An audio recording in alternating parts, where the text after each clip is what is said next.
In this video, I'm going to go over 6 mistakes that I have made in my efforts to make money from sports cards, as well as 3 other mistakes that I see others often make. Mistakes are really only bad if you don't learn from them, so as well as sharing some of the mistakes that I've made, I'll also be highlighting what I learned from them and what kind of shifts I've made in my approach based on them.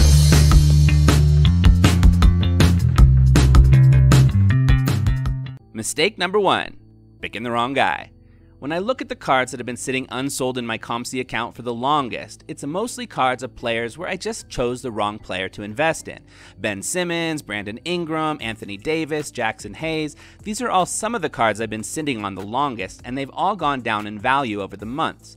Luckily, I didn't invest too many in any of these guys because it's part of my strategy to spread out things and minimize risk, but for those cards that I did buy, it's hard for me to envision how and when they will ever sell in the foreseeable future for at least a breaking even price. The learning here is to be careful of who you choose to invest in, and consider spreading your money out to minimize too much loss on any one player. Established top-tier superstars are usually pretty safe for the middle or longer term, and super young, unproven talent with lots of hype have the potential for short-term spikes, though there's plenty of risk there. But the cards of the guys in between, who are not young enough to be ripe for hype spikes and are not superstar enough to be in that top of the top tier status, are not often going to be the wisest cards to get if you're looking to make money from them. Sometimes some player will break out that is in that middle ground space, but it is really very rare. Jaren Jackson Jr., for example, has cards that have gone down significantly over the past some months, despite the fact that from a basketball perspective, he's been more phenomenal than ever. Ben Simmons, Anthony Davis, those guys have had underwhelming seasons and their drop-offs are more justified. Jackson Hayes has some potential that still remains untapped, but it seems more and more like it might remain untapped. Brandon Ingram had his moment in the past, but just isn't superstar level, which he'd need in order to have a card value spike at this point. So one thing to be careful about in relation to this is making sure the players that you do decide to lean on a bit more are based on your own process of research and thinking. Over the past couple of years, a lot of people have lost money on cards from guys like, say, Kevin Porter Jr., Talen Horton-Tucker, Nickeil Alexander-Walker, Sekou Doumbouya, among others. These were all players who entered the hype talk space and had card values spike due to mostly just that talk. In the wrong choices of players I've made, at least it was based on my own consideration process, which helps it to turn into a learning experience for myself. To be out of money but up learning is okay in my eyes as long as it's not a crazy amount of money, that just sucks. But being out money and also not gaining learning, that's not good for anything. Mistake number 2. Shifting strategies too frequently. When you go into buying sports cards in order to make money from them, your strategy for how and when you're going to sell them needs to be part of the plan from before the first steps of the process. Knowing the end goal helps the early steps align to the vision. One mistake I have made is making decisions based on one particular strategy only to change strategies and then have those earlier purchases perhaps no longer be the best decisions any longer. My personal particular context here is kind of unique, so I don't know how many people's specific context would be the same as mine, but the learning here is universal. In my context, I bought quite a few cards where my plan was to sell them in China, where I live, cards of players whose cards tend to go for higher in China than they do in the US. Yao Ming and other Chinese NBA players, Kobe Bryant, Michael Jordan, LeBron, Dirk, Derrick Rose, D'Angelo Russell, and a few others. All of these guys, in my observations, tend to have cards that go for higher prices in China than they do in the US. So over a period of several months, I had bought up a decent amount of cards from these players, expecting to send them to myself and then sell them on Card Hobby in China. However, after having several conversations with people here in China who have had stacks of cards shipped to themselves, only to have them get stopped at customs and taxed at high rates that would have negated the potential for most of that profit, I kind of just decided I wouldn't be doing this approach. It just has too many unknowns for me to feel really confident in it as a good approach, and it sounds kind of headachy. So the cards that I bought for this particular strategy, I've mostly just been putting back up for sale again on ComC where I had bought them originally, hoping for a slight profit on some of them, probably just merely breaking even on some, whereas before I was envisioning a larger return based on the market value on the Chinese sports card market. Mistake number 3, buying too many rookie base cards. Over the past couple of years, since the 2018 card season really, the number of base cards being printed for some of the major sports card sets have increased significantly. Nowhere near junk wax era print runs, but still significantly higher than cards from the past 20 years or so. As such, it's not too surprising that the value of base rookie cards from even even sets that are really quite expensive to buy in wax form, like Mosaic, Prism, Select, and Optic, for example, the base rookie cards hold quite little value. There's just too much supply out there, so the supply outweighs the demand, and the value gets really low. Well, I made the mistake of thinking that some of the rookie base card lots I was buying for really cheap were good flipping opportunities. But then over the months, after I had bought these lots, the value of these cards just kept decreasing to mere pennies. I mean, sometimes literally pennies. I bought several Optic lots, for example, with like 50 rookie cards in them for extremely cheap, like maybe $5 plus shipping, so what, $8 for like 50 cards? Those lots didn't include like LaMelo or Anthony Edwards, but I felt there were enough solid players in the mix to make it a great deal. But now most of these Optic cards are going for like 50 cents a piece, and in order for me to sell them, at least in my particular situation, I either have to now just resell them back in big lots hoping to basically break even, or send them into ComC where the ingestion fee is 50 cents per card, and many of these cards are pretty much selling for 50 cents. So again, basically my best bet would be to break even. So now I have to decide to either just try to break even with them or hold on to them and hope some players in there have some breakout spark happen sometime down the road. But even then, they're still just base rookie cards that are printed really heavily and aren't necessarily really going to be worth that much, even if any of these guys do have a bit of a breakout season. Mistake number 4.